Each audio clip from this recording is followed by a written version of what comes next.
Hello everyone, welcome back to my channel. ನನ್ನ ಚಾನಲ್ನನ್ನು subscribe ಮಾಡ್ಕೊಳ್ದೇ ಇರೋರು ಸಬ್ಸ್ಕ್ರೈಬ್ ಮಾಡ್ಕೊಳ್ಳಿ. ಹಾಗೆ ಇವತ್ತಿನ ಸ್ಪೆಷಲ್ ರೆಸಿಪಿ ಪ್ರಾನ್ಸ್ ಕರಿ. ತುಂಬಾನೇ ಸಿಂಪಲ್ ಹಾಗೆ ಡಿಲಿಷಿಯಸ್ ಆಗಿ ಬರ್ತದೆ. ಮನೆಯಲ್ಲೇ ಇರುವಂತ ಇಂಗ್ರೀಡಿಯೆಂಟ್ಸ್ ಅಲ್ಲಿ ಇದನ್ನ ಕ್ವಿಕ್ ಆಗಿ ಹೇಗೆ ಮಾಡ್ಕೊಳ್ಳೋದು ಅಂತ ನೋಡೋಣ. ಇದಕ್ಕೆ ಬೇಕಾಗಿರುವ ಇಂಗ್ರೀಡಿಯೆಂಟ್ಸ್ ನಾನಿಲ್ಲಿ 500 ಗ್ರಾಮ್ ಆಗೋಷ್ಟು ಪ್ರಾನ್ಸ್ ತಗೊಂಡಿದ್ದೇನೆ. ಕ್ಲೀನ್ ಮಾಡಿ ಉಪ್ಪು ಮತ್ತೆ ಅರಿಶಿನ ಹಾಕಿ ಕ್ಲೀನ್ ಮಾಡಿ ಇಟ್ಕೊಂಡಿದ್ದೇನೆ. 1 ಕಪ್ ತೆಂಗಿನ ಹಾಲು, 1 ಟೊಮೆಟೊ, ಕೊತ್ತಂಬರಿ ಸೊಪ್ಪು, ಶುಂಠಿ, ಹಸಿಮೆಣಸು, ನೀರುಳ್ಳಿ, ಬೇವಿನ ಸೊಪ್ಪು, ಒಣಮೆಣಸು, ಬೆಳ್ಳುಳ್ಳಿ, ಶುಂಠಿ, ಕೊತ್ತಂಬರಿ, ಕಾಳುಮೆಣಸು, ಜೀರಿಗೆ, ಮೆಂತೆ, ಸೋಂಪು, ಏಲಕ್ಕಿ, ಲವಂಗ, ಚಕ್ಕೆ, ಹೂ, ಹುಣಸೆಹಣ್ಣು, ತೆಂಗಿನೆಣ್ಣೆ. ಮೊದಲು ಒಂದು ಪ್ಯಾನ್ಗೆ 1 ಸ್ಪೂನ್ ತೆಂಗಿನೆಣ್ಣೆ ಬಿಸಿಯಾದ ನಂತರ ಗ್ಯಾಸ್ ಲೋ ಫ್ಲೇಮಲ್ಲಿ ಇಟ್ಬಿಡಿ. ಇವಾಗ ಇದಕ್ಕೆ ನಾನು 8 ಒಣಮೆಣಸನ್ನು ಹಾಕಿ ಫ್ರೈ ಮಾಡ್ಕೊಳ್ತಾ ಇದ್ದೇನೆ. ಇದು ಸ್ವಲ್ಪ ಫ್ರೈ ಆದ ನಂತರ ನಾನಿಲ್ಲಿ ಮೊದಲಿಗೆ ತೆಗೆದಿಟ್ಕೊಂಡಂತಹ 1 ಸ್ಪೂನ್ ಕೊತ್ತಂಬರಿ, ಅರ್ಧ ಸ್ಪೂನ್ ಕಾಳುಮೆಣಸು, 1/4 ಸ್ಪೂನ್ ಜೀರಿಗೆ, 1/4 ಸ್ಪೂನ್ ಸೋಂಪು, 1 ಲವಂಗ, 1 ಏಲಕ್ಕಿ, 1 ಸಣ್ಣ ಪೀಸ್ ಚಕ್ಕೆ, ಹಾಗೆ 1-2 ಎಳೆ ಆಗುವಷ್ಟು ಸ್ಟಾರ್ ಹೂ ಇಷ್ಟನ್ನು ಹಾಕಿ ಲೋ ಫ್ಲೇಮ್ ಅಲ್ಲೇ ಚೆನ್ನಾಗಿ ಫ್ರೈ ಮಾಡ್ಕೊಳ್ಳಿ.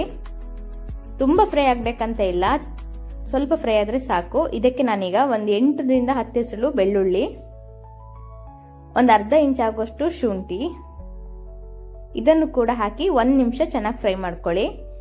ಫ್ರೈ ಆದ ನಂತರ ಗ್ಯಾಸ್ ಆಫ್ ಮಾಡಿ ತಣ್ಣಗಾಗ್ಲಿಕ್ಕೆ ಬಿಟ್ಬಿಡಿ. ತಣ್ಣಗಾದ ನಂತರ ಮಿಕ್ಸಿ ಜಾರ್ಗೆ ಹಾಕಿ ಫುಲ್ ಸ್ಮೂತ್ ಆಗಿ ಹುಣಸೆ ಹಣ್ಣಿನ ರಸ ಕೂಡ ಅದರೊಟ್ಟಿಗೆ ಆಡ್ ಮಾಡಿ ಫುಲ್ ಸ್ಮೂತ್ ಆಗಿ ರುಬ್ಕೊಳ್ಳಿ. ನಂತರ ಇವಾಗ ಇನ್ನೊಂದು ಪಾನ್ಗೆ ತೆಂಗಿನೆಣ್ಣೆ 1-2 ಸ್ಪೂನು, ಹಾಗೆ ಸಣ್ಣದಾಗಿ ಕಟ್ ಮಾಡಿ ಇಟ್ಕೊಂಡಂತ 1 ನೀರುಳ್ಳಿ, 1-2 ಎಳೆ ಬೇವಿನ ಸೊಪ್ಪು ಹಾಕಿ ಚೆನ್ನಾಗಿ ಫ್ರೈ ಮಾಡ್ಕೊಳ್ಳಿ. ನಾವಿಲ್ಲಿ ತೆಂಗಿನೆಣ್ಣೆನ ಯೂಸ್ ಮಾಡ್ತಾ ಇದ್ದೇವೆ. ಇದರಿಂದ ಫ್ಲೇವರ್ ತುಂಬಾನೇ ಚೆನ್ನಾಗಿ ಬರುತ್ತೆ. ನಿಮ್ಮ ಹತ್ರ ತೆಂಗಿನೆಣ್ಣೆ ಇಲ್ಲ ಅನ್ನೋದ್ರಿಂದ ಸನ್ಫ್ಲವರ್ ಆಯಿಲ್ ಕೂಡ ಯೂಸ್ ಮಾಡ್ಕೊಳ್ಬಹುದು, ಆದರೆ ಇದರಲ್ಲಿ ತುಂಬಾನೇ ಫ್ಲೇವರ್ ಚೆನ್ನಾಗಿ ಬರುತ್ತೆ. ಹಾಗಾಗಿ ನಾನು ಇಲ್ಲಿ ತೆಂಗಿನೆಣ್ಣೆನ ಯೂಸ್ ಮಾಡ್ತಿದ್ದೇನೆ. ಅದೇ ರೀತಿ 1/4 ಇಂಚ್ ಆಗುವಷ್ಟು ಶುಂಠಿ ಸಣ್ಣದಾಗಿ ಕಟ್ ಮಾಡಿ ಇಟ್ಕೊಂಡಿದ್ದೇನೆ, 2 ಹಸಿಮೆಣಸು, 1 ಟೊಮೆಟೊ ಹಣ್ಣು, ಇದನ್ನು ಕೂಡ ತುಂಬಾನೇ ಸಣ್ಣದಾಗಿ ಕಟ್ ಮಾಡಿ ಇಟ್ಕೊಂಡಿದ್ದೇನೆ. ಇಷ್ಟನ್ನು ಹಾಕಿ ಚೆನ್ನಾಗಿ ಫ್ರೈ ಮಾಡ್ಕೊಳ್ಳಿ. ಇವಾಗ ಇದಕ್ಕೆ ನಾನಿಲ್ಲಿ 1 ಸ್ಪೂನ್ ಆಗುವಷ್ಟು ಉಪ್ಪು ಹಾಕ್ತಾ ಇದ್ದೇನೆ. ಒಂದ್ಸಲ ಚೆನ್ನಾಗಿ ಮಿಕ್ಸ್ ಮಾಡಿ ನಂತರ 1-2ರಿಂದ 3 ನಿಮಿಷ ಟೊಮೆಟೊ ಹಣ್ಣು ಫುಲ್ ಸ್ಮೂತ್ ಆಗಬೇಕು. ಆ ರೀತಿಯಾಗಿ 1-2 ನಿಮಿಷ ಮುಚ್ಚಳ ಮುಚ್ಚಿ ಇಟ್ಟಬೇಡಿ ಲೋ ಫ್ಲೇಮಲ್ಲೇ. ಆವಾಗ ಟೊಮೆಟೊ ಹಣ್ಣು ಫುಲ್ ಸ್ಮೂತ್ ಆಗಿ ಬರ್ತದೆ. ನೋಡಿ ಈ ರೀತಿಯಾಗಿ. ನಾನೀಗ ರುಬ್ಬಿಟ್ಕೊಂಡಂತ ಮಸಾಲವನ್ನ ಆಡ್ ಮಾಡ್ತಾ ಇದ್ದೇನೆ. ನೋಡಿ ಯಾವ ರೀತಿಯಾಗಿ ಬಂದಿದೆ ಅಂತ. ಫುಲ್ ಸ್ಮೂತ್ ಆಗಿ ರುಬ್ಕೊಳ್ಬೇಕು ನೀವಿಲ್ಲಿ, ತರಿತರಿಯಾಗಿ ಅಲ್ಲ. ಇದರಿಂದ ಟೇಸ್ಟ್ ತುಂಬಾನೇ ಚೆನ್ನಾಗಿ ಬರ್ತದೆ.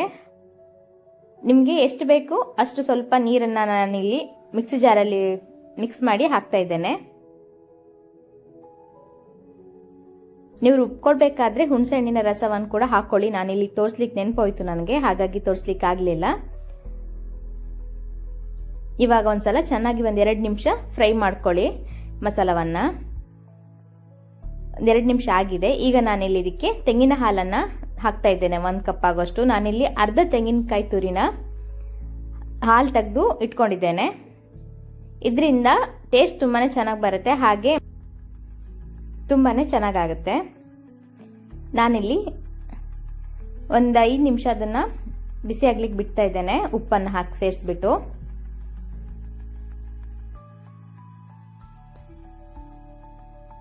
ಒಂದು 2 ನಿಮಿಷ ಚೆನ್ನಾಗಿ ಕೊದಿ ಬರಲಿ.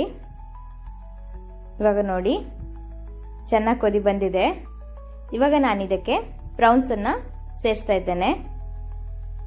ನೀವು ಉಪ್ಪನ್ನ ನೋಡ್ಕೊಂಡು ಹಾಕೊಳ್ಳಿ. ಯಾಕಂತ ಹೇಳಿದ್ರೆ ಫಸ್ಟಿಗೆ ನಾನು ಪ್ರಾನ್ಸ್ ಕ್ಲೀನ್ ಮಾಡಿ ಅಲ್ಲ ಆದ ನಂತರ ಉಪ್ಪು ಮತ್ತು ಅರಿಶಿನವನ್ನ ಸೇರಿಸಿ ಇಟ್ಟಿದ್ದೇನೆ. ಅದಕ್ಕೋಸ್ಕರ ನಾನು ಹೆಚ್ಚಿಗೆ ಉಪ್ಪು ಹಾಕಲಿಲ್ಲ. ನೀವು ಉಪ್ಪನ್ನ ನೋಡ್ಕೊಂಡು ಹಾಕೊಳ್ಳಿ. ಪ್ರಾನ್ಸ್ ಬೇಯಲಿಕ್ಕೆ ತುಂಬಾ ಸಮಯ ಏನು ಬೇಕಾಗಲಿಲ್ಲ, ಒಂದು 5 ನಿಮಿಷ ಕೊದ್ರೆ ಸಾಕು, ರೆಡಿ ಆಗಿಬಿಡುತ್ತೆ. ಇವಾಗ ಇದನ್ನ ಚೆನ್ನಾಗಿ ಒಂದ್ಸಲ ಮಿಕ್ಸ್ ಮಾಡಿ ಮುಚ್ಚಳ ಮುಚ್ಚಿ ಒಂದು 5 ನಿಮಿಷ ಮೀಡಿಯಂ ಫ್ಲೇಮಲ್ಲಿ ಇಟ್ಟುಬಿಡಿ. ಚೆನ್ನಾಗಿ ಕೊದಿ ಬಂದ ನಂತರ ರೆಡಿ ಆಗ್ತದೆ.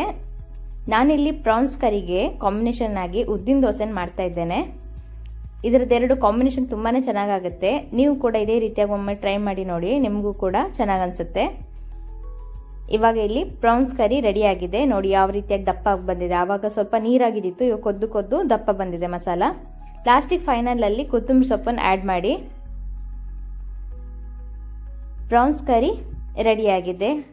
ಕೇವಲ 10ರಿಂದ 15 ನಿಮಿಷದಲ್ಲೇ ನೀವು ರೆಡಿ ಮಾಡ್ಕೊಳ್ಬೋದು. ಐಟಮ್ನೆಲ್ಲ ಫಸ್ಟಿಗೆ ರೆಡಿ ಮಾಡಿ ಇಟ್ಕೊಂಡಿದ್ದರೆ ನೋಡಿ. ನಾನಿಲ್ಲಿ ಉದ್ದಿನ ದೋಸೆ ಜೊತೆಗೆ ಪ್ರಾನ್ಸ್ ಕರಿ ಕಾಂಬಿನೇಷನ್ ಆಗಿ ಮಾಡ್ಕೊಂಡಿದ್ದೇನೆ. ತುಂಬಾ ಚೆನ್ನಾಗಾಗುತ್ತೆ. ನೀವು ಕೂಡ ಮನೇಲೊಮ್ಮೆ ಇದೇ ರೀತಿಯಾಗಿ ಟ್ರೈ ಮಾಡಿ. ದೋಸೆ ಇಲ್ಲ ಅನ್ನೋರು ರೈಸ್ ಜೊತೆ ಕೂಡ ಚೆನ್ನಾಗಾಗುತ್ತೆ ಕಾಂಬಿನೇಷನ್ನು, ಇಲ್ಲ ರೊಟ್ಟಿ ಚಪಾತಿ ಯಾವುದ್ರ ಜೊತೆ ಕೂಡ ಚೆನ್ನಾಗಾಗುತ್ತೆ. ನೀವು ಕೂಡ ಇದೇ ರೀತಿಯಾಗಿ ಮನೇಲೊಮ್ಮೆ ಟ್ರೈ ಮಾಡಿ ನೋಡಿ. ಹಾಗೆ ನನ್ನ ಚಾನಲನ್ನು ಸಬ್ಸ್ಕ್ರೈಬ್ ಮಾಡ್ಕೊಳ್ದೇ ಇರೋರು ಸಬ್ಸ್ಕ್ರೈಬ್ ಮಾಡ್ಕೊಳ್ಳಿ. ಹಾಗೆ ನಿಮ್ಮ ಫ್ರೆಂಡ್ಸ್ ಆ್ಯಂಡ್ ಫ್ಯಾಮಿಲಿ ಜೊತೆ ಶೇರ್ ಮಾಡಿ. Thank you so much for watching.